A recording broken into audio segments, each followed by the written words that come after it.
Hello friends, कल हमने धातु रूप पढ़े थे। अब उसके आगे हमें कुछ शब्दों को याद करना पड़ेगा, जिसका अर्थ भी हमें याद करना पड़ेगा। तो धीरे धीरे हम शब्द याद करेंगे, उनका अर्थ भी याद करेंगे, तो धीरे धीरे हम संस्कृत अनुवाद बनाना सीख जाएंगे। तो हिंदी से संस्कृत किस प्रकार बनाना है, तो इस प्रकार हम स्टार्ट करते हैं। तो इस प्रकार ये है, तो देखिए हिंदी से संस्कृत में अनुवाद। सबसे पहला शब्द है सह। तो सह का अर्थ क्या होता है, हमें हर्षी बताएगी। सह का अर्थ क्या होता है हर्षी? तव का वे दोनों, ते का वे सब, कह का कौन, रामः राम, ईश्वरः ईश्वर, नृपः राजा, ग्रामः। गाँव।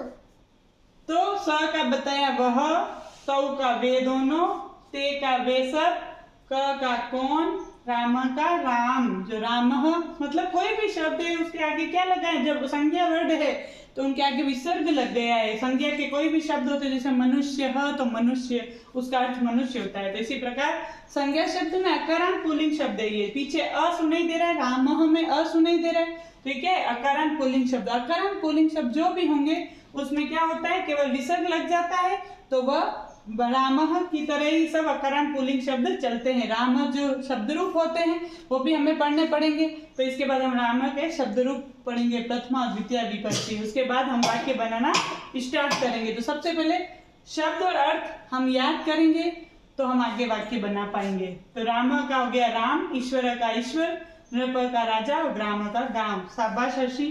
अब यहाँ बताइए आप हर्षी, शब्द और अर्थ। भू का अर्थ क्या होता है? होना। भू का होना अर्थ होता है। भू से हमने लट लकार सीखे थे, भवती, भवता, भवंती, है ना। पट धातु देखे थे हमने पिछली बार। तो उसी प्रकार ये धातुओं का होना आवश्यक है। क्रिया के बिना हम कोई भी कार्य नहीं कर सकते, तो क्रिया होना आवश्यक है।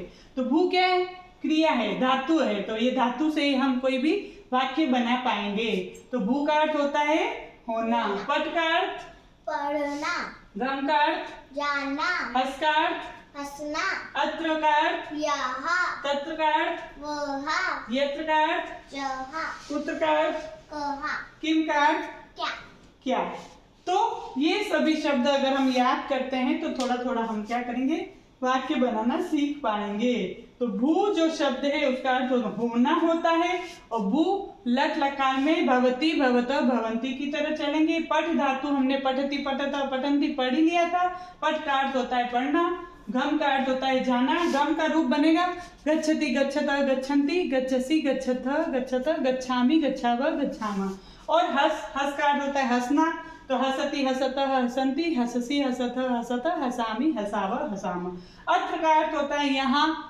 तत्र का अर्थ होता है वहां, और यत्र का अर्थ होता है जहां। कुत्र का अर्थ होता है कहाँ, और किम का अर्थ होता है क्या।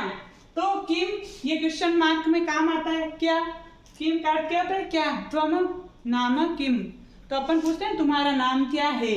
तो इस प्रकार इन शब्दों का प्रयोग करके हम थोड़ा थोड़ा वाक्य बनाना सीख पाएंगे।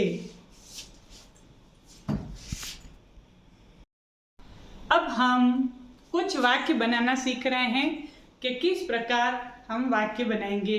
स, तव, ते, त्वम, युवाम, यूयम, अहम, आवाम, वयम का प्रयोग और क्रिया पठ धातु, गम धातु, हस धातु आदि धातुओं का प्रयोग करके हम किस प्रकार वाक्य बनाएंगे। तो ये देखिए हम वाक्य बनाते हैं। पहला उदाहरण वाक्य।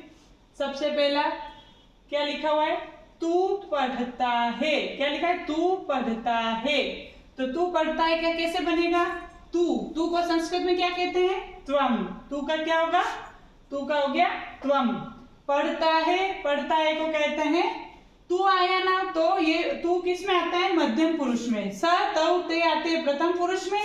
त्वम, युवाम और यूयम आते हैं मध्यम पुरुष में। तो मध्यम पुरुष के साथ मध्यम पुरुष की क्रिया आएगी, धातु रूप आएगा। तो इसी प्रकार मध्यम पुरुष की धातु रूप पठ धातु में बनता है पठसी, पठथः, पठथ। तो इस प्रकार मध्यम पुरुष के साथ मध्यम पुरुष, एक वचन के साथ एक वचन, द्विवचन के साथ द्विवचन और बहुवचन के साथ बहुवचन का प्रयोग होगा। तो हम देखते हैं किस प्रकार वाक्य बनाए जाएंगे। तो तू पढ़ता है, तो क्या बनाया हर्षी? तू पढ़ता है का त्वम पठसि। Very good शोभनम। तुम दोनों पढ़ते हो, तुम दोनों पढ़ते हो का क्या बना? युवान वेरी गुड। युवाम पठतः, तुम दोनों पढ़ते हो। इसमें भी द्विवचन है तो द्विवचन के साथ द्विवचन का धातु रूप की क्रिया आ गई है। फिर तुम सब पढ़ते हो, तुम सब पढ़ते हो का यूयम पठत। यूयम पठथ, तो तुम सब पढ़ते हो। तो अब मैं आपको ये वाक्य दे रही हूँ जो आपको कमेंट बॉक्स में लिख के बताना है। तू जाता है, तू जाता है का संस्कृत अनुवाद आप बना के बताएंगे। तुम दोनों खाते हो, ये भी इसका भी वाक्य का संस्कृत अनुवाद आप बना के बताएंगे। तुम सब आते हो, तो इसमें मैं आपको इतना बता देती हूँ। तू हमने पढ़ ही लिया, तू का होता है त्वम, जाता है में गम धातु से गच्छति का रूप बनेगा। अब ये बता देती हूँ कि मध्यम पुरुष है तो यहाँ तू त्वम के साथ मध्यम पुरुष आएगा। तुम दोनों में भी क्या है, त्वम के बाद ये हमने पढ़ लिया यहाँ पे युवाम। अब खाते हो में खाद धातु है, खादती खादत और खादंती की तरह बनेगा। तो आप इसका वाक्य अपने आप बना के बताओगे। तू जाता है इसका कमेंट बॉक्स में बताओगे। तुम दोनों खाते हो का भी कमेंट बॉक्स में बताओगे। फिर तुम सब आते हो, तुम युवाम और यूयम, यूयम पढ़ा हमने। तुम सब आते हो, आते हो में जैसे गम धातु है उसमें गच्छति का प्रयोग जाने में आता है, उसी प्रकार इसमें आगम, आ प्लस गम, आगच्छति धातु का प्रयोग होगा धातु रूप में। तो ये आपका होमवर्क है, आप इसका कमेंट बॉक्स में इन तीनों का आंसर देके बताएंगे। बहुत बहुत धन्यवाद। इसी प्रकार ज्यादा से ज्यादा सब्सक्राइब करते रहिए और ज्यादा से ज्यादा लाइक करते रहिए, जिससे कि मैं हिंदी से संस्कृत अनुवाद आगे से आगे लेकर आती रहूं। बहुत बहुत धन्यवाद।